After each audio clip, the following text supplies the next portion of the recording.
नमस्कार दोस्तों, स्वागत है कॉप ज्ञान यूट्यूब चैनल पर। आज हम बात करने वाले हैं एसएससी स्टाफ सिलेक्शन कमीशन द्वारा जो दिल्ली पुलिस में हेड कांस्टेबल की वैकेंसी निकाली गई है, उन वैकेंसीज के बारे में हम बात करने वाले हैं कि उस वैकेंसी की फॉर्म स्टार्टिंग डेट क्या है, फॉर्म लास्ट डेट क्या है, उस वैकेंसी में शैक्षणिक योग्यता क्या रहने वाली है, शारीरिक योग्यता क्या रहने वाली है। इन सभी चीज़ों के बारे में आज हम विस्तृत रूप से अध्ययन करने वाले हैं। तो हम स्टार्ट करते हैं। जब हम बात करते हैं फॉर्म स्टार्ट डेट की, तो स्टाफ सिलेक्शन कमीशन द्वारा जो ये पेपर लिया जाएगा उसके लिए फॉर्म 17 मई 2022 से 16 जून 2022 तक के लिए स्टार्ट कर दिए गए हैं। यानी कि यदि कोई किसी अभ्यर्थी ने अभी फॉर्म नहीं भरा है तो वो अपना फॉर्म फिल कर सकता है। 17 मई 2022 से 16 जून 2022 तक इसकी डेट रखी गई है। 16 जून 2022 रात्रि 12 बजे के बाद ये फॉर्म बंद कर दिए जाएंगे।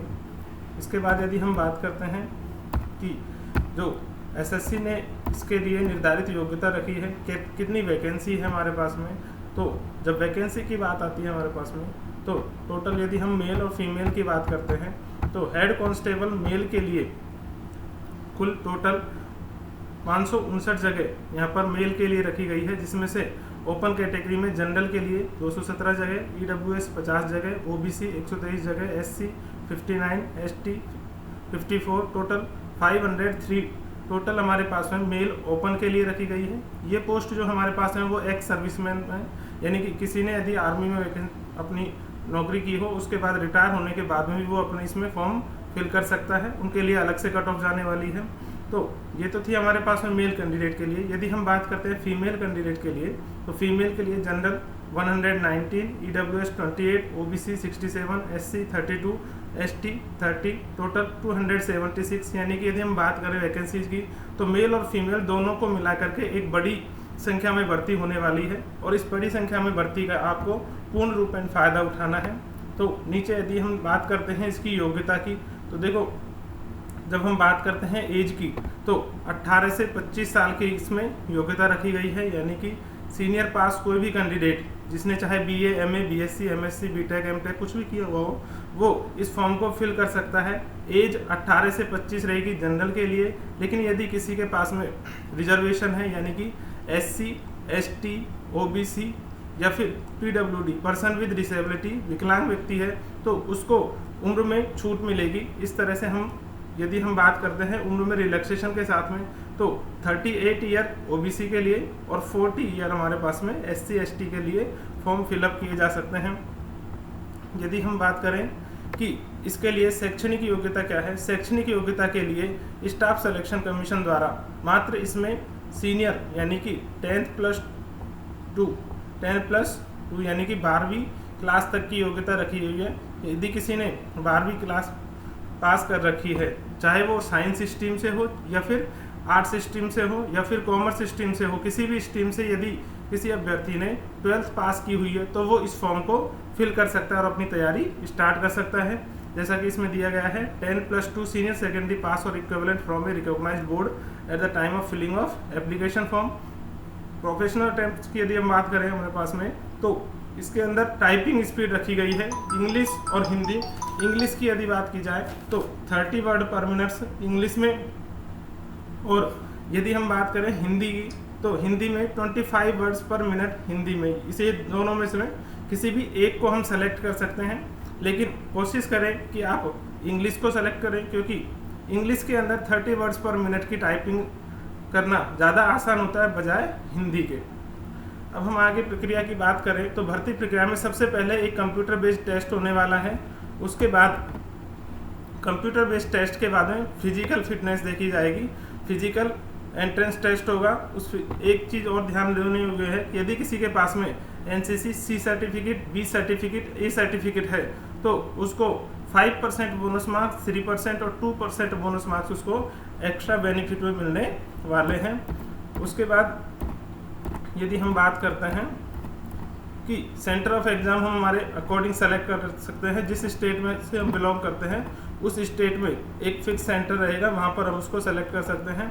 एग्ज़ाम की यदि बात की जाए तो टोटल 100 क्वेश्चन का हमारे पास में पेपर होने वाला है, जो कि 1.5 आवर यानी कि 90 मिनट्स का होगा हमारे पास में। इस 90 मिनट्स में हमें 100 क्वेश्चन मिलेंगे। इन 100 क्वेश्चनों को 5 पार्टों में बांटा गया है हमारे पास में। 5 पार्ट। सबसे पहले हमारे पास में जीके के 20 क्वेश्चन दिए गए हैं जो कि 20 मार्क्स के होंगे। उसके बाद मैथ के 20 क्वेश्चन होंगे जो कि 20 मार्क्स के होंगे। उसके बाद यदि हम बात करते हैं जनरल इंटेलिजेंस यानी कि रीजनिंग के 25 क्वेश्चन होंगे जो कि 25 मार्क्स के होंगे।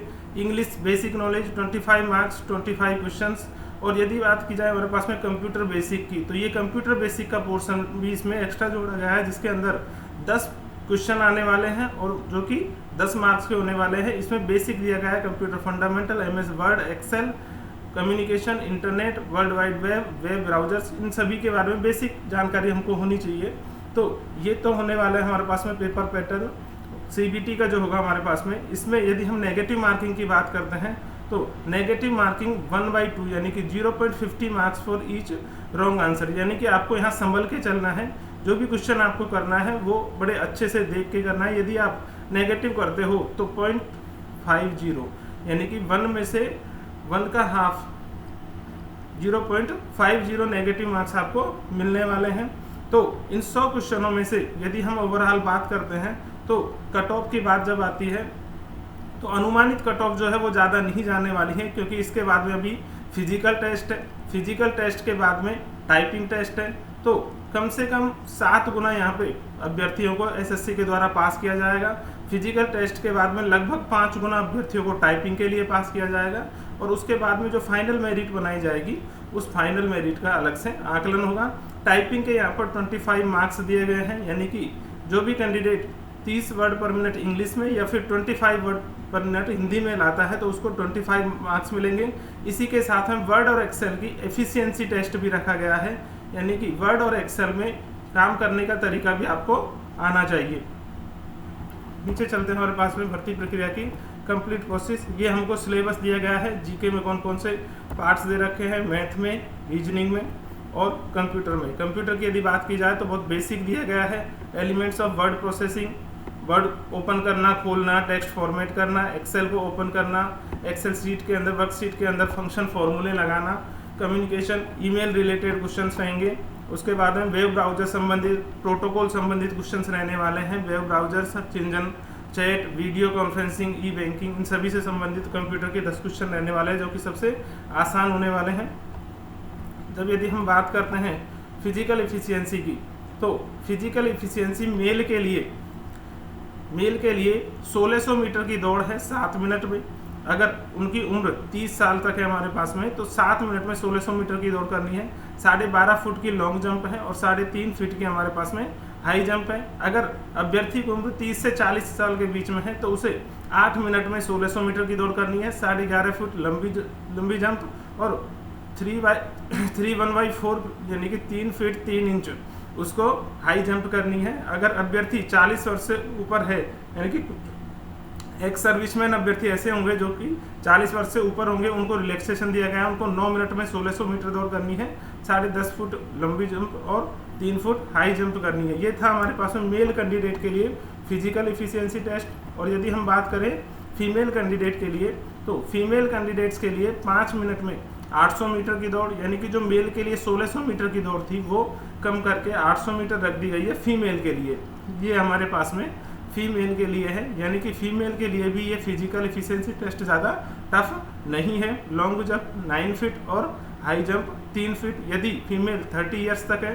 यदि फीमेल 30 to 40 ईयर्स है तो 6 मिनट में 800 मीटर की दौड़, 8 फीट लॉन्ग जंप और 2.5 फीट हाई जंप। इस तरह से हमारे पास में फिजिकल एफिशिएंसी टेस्ट रखा गया है PET। यदि हम बात करें हाइट की, तो मेल कैंडिडेट के लिए नॉर्मल 165 सेंटीमीटर जो हाइट रखी गई है हमारे पास में मेल के लिए। और फीमेल की यदि बात की जाए हमारे पास में, तो फीमेल के लिए 157 सेंटीमीटर हाइट रखी गई है फीमेल के लिए। चेस्ट की यदि बात की जाए हमारे पास में, तो मेल के लिए चेस्ट 78 सेंटीमीटर बिना फुलाए और 82 सेंटीमीटर फुलाने के साथ में रखी गई है। इस तरह से यदि हम बात करते हैं, इसके बाद में हमारे पास में मेडिकल टेस्ट होने वाला है। मेडिकल टेस्ट के अंदर दोनों आँखों को 6/12 और विदाउट ग्लासेज के साथ में 6/6 स्टैंडर्ड वहाँ पे देखा जाएगा, जो कि ज़्यादा टफ नहीं है। इस तरह से हमने पूरी प्रोसेस इसकी सारी हमने यहाँ से देख ली है। तो स्टूडेंट्स, आपको एक फॉर्म भरना है। अगर आप 12th पास हैं, चाहे आप किसी भी स्ट्रीम में 12th किया हुआ हो, साइंस, आर्ट्स, इन सभी स्ट्रीम्स के बच्चे इस फॉर्म को फिलअप कर सकते हैं। एसएससी की वेबसाइट से आपको ये फॉर्म फिलअप करना है। इसके बाद यदि हम तैयारी की बात करें तो कॉम्प ज्ञान यूट्यूब चैनल पर इससे संबंधित आपको वीडियो भी मिल जाएगी। उसके अलावा कॉम्प ज्ञान वेबसाइट पर आपको इसकी टेस्ट सीरीज उपलब्ध है। कॉम्प ज्ञान वेबसाइट को सर्च करने के बाद में उसमें सर्च बार में यदि हम डालेंगे दिल्ली पुलिस हेड कांस्टेबल, तो दिल्ली पुलिस हेड कांस्टेबल के लगभग 33 टेस्ट अभी वहाँ पर उपलब्ध है। उसमें और भी टेस्ट जोड़े जाने हैं और इन टेस्ट को आप मात्र 99 रुपीज़ में 1 महीने के लिए एक्सेस कर सकते हो। यानी कि आप तैयारी के साथ में प्रैक्टिस भी यहाँ से दे सकते हैं कॉम्प ज्ञान यूट्यूब चैनल से। तो इस तरह से आपने देखा कि भर्ती प्रक्रिया की जब बात की जाती है तो सबसे पहले आपका कंप्यूटर बेस्ड टेस्ट है जो कि 100 क्वेश्चन का है, 90 मिनट्स का है हमारे पास में। उसके बाद फिजिकल एफिशिएंसी टेस्ट होने वाला है, पीईटी।